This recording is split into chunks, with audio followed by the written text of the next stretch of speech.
বেশ খানিকটা কোপানোর পর তার কোদালে শক্ত পাথরের মতো কিছু একটা লাগলো।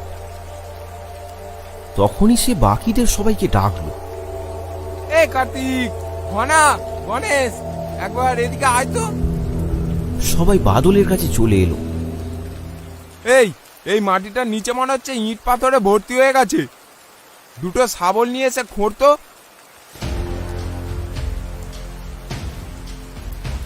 এরপর দুজন দুটো শাবল নিয়ে এলো।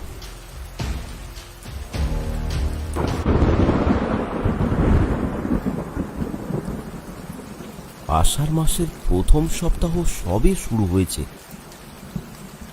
এবছর বর্ষাও বেশ চাঁকিয়ে নেমেছে। গ্রামটির নাম ঢালডাঙ্গা। এই গ্রামের বেশিরভাগ মানুষজনই চাষবাস করে তাদের জীবিকা নির্বাহ করে। আজ সকাল থেকেই টিপ টিপ করে বৃষ্টি পড়েই চলেছে, আর এই বৃষ্টির মধ্যেই ছাতা মাথায় দিয়ে চলেছে নগেন্দ্রনাথ ঘোষ। তার প্রায় 16 বিঘার মতো জমি রয়েছে। সেখানে এখনো ধান রোয়া হয়নি, তাই দিনমজুরের খোঁজে সে গ্রামের আটচালায় চলেছে। সেখানে গ্রামের অনেক দিনমজুরি বসে আড্ডা মারে।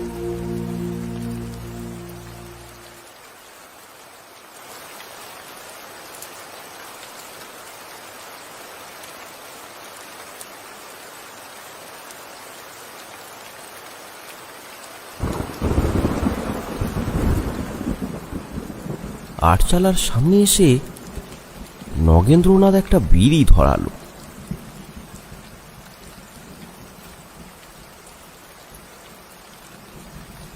বাদল, এ বাদল, আরে আছিস নাকি রে?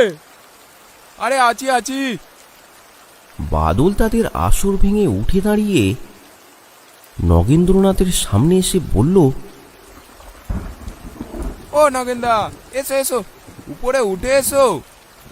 নগেন্দ্রনাথ তার ছাতাখানা বন্ধ করে এবার আটচালার ভেতরে প্রবেশ করল। বলো দাদা।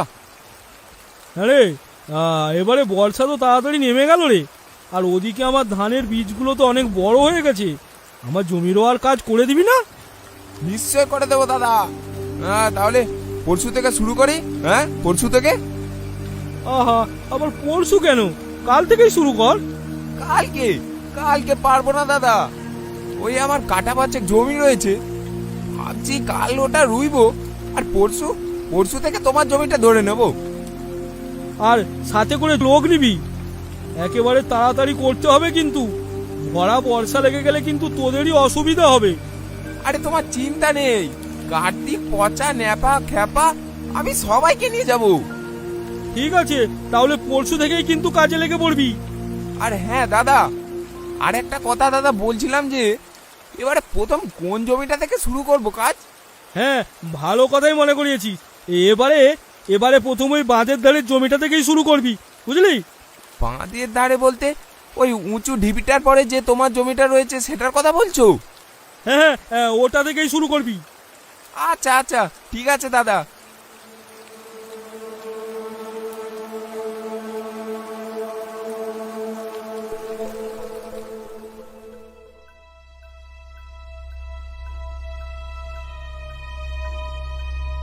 কথা মতো একেবারে সকাল সকাল বাদল কয়েকজনকে নিয়ে হাজির হলো নগেন্দ্রনাথের জমিতে। প্রথমে ধান গাছের বীজ ভেঙে তারা মাথায় করে নিয়ে আনতে থাকলো জমিতে।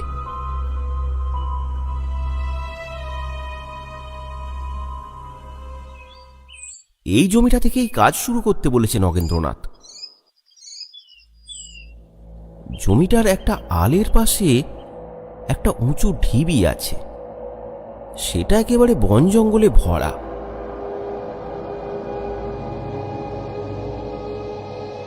বর্ষাকালের আকাশ যথারীতি মেঘলা।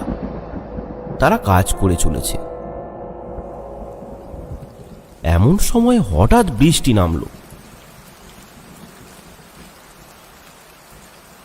সবাই তখন কাজ ছেড়ে একটু বিশ্রাম নিতে জমির পাশে একটা মাচায় গিয়ে বসলো। মাচাটার ওপরে ছাউনি করা আছে।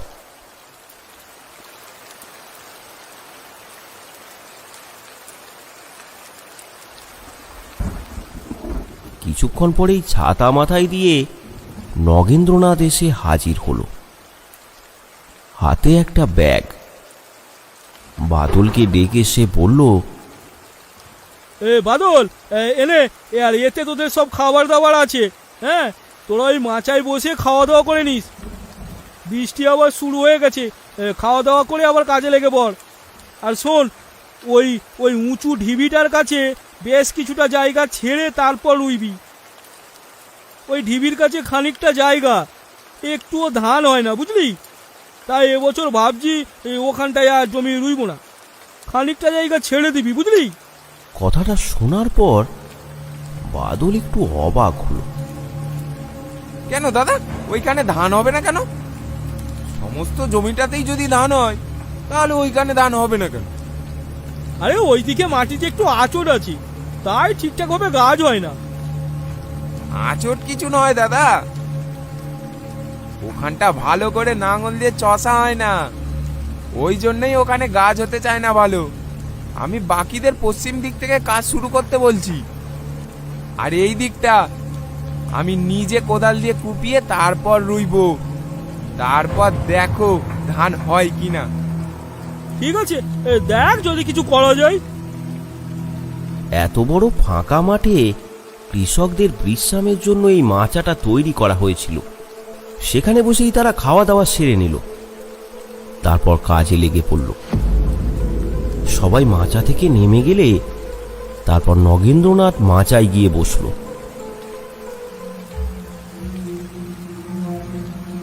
বাদল এবার সেই জায়গাটা কোপাতে শুরু করলো।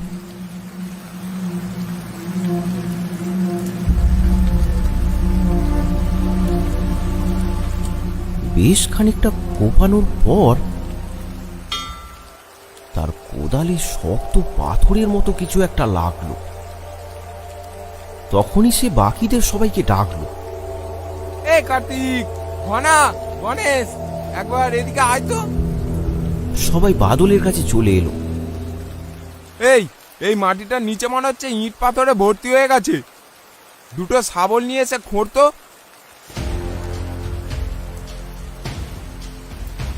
এরপর দুজন দুটো শাবল নিয়ে এলো।